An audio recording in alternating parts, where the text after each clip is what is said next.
Do you know that salaries and allowances of High Court judge and Supreme Court judge cannot be decreased in their term of office? Term of office का मतलब है from the day when they are appointed to the day from they leave. इसके बीच में कभी भी उनकी salary या allowances decrease नहीं हो सकते हैं, सिर्फ इंक्रीमेंट ही हो सकता है.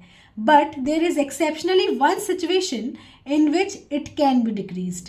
वो सिचुएशन हमारे कॉन्स्टिट्यूशन में ही दी हुई है.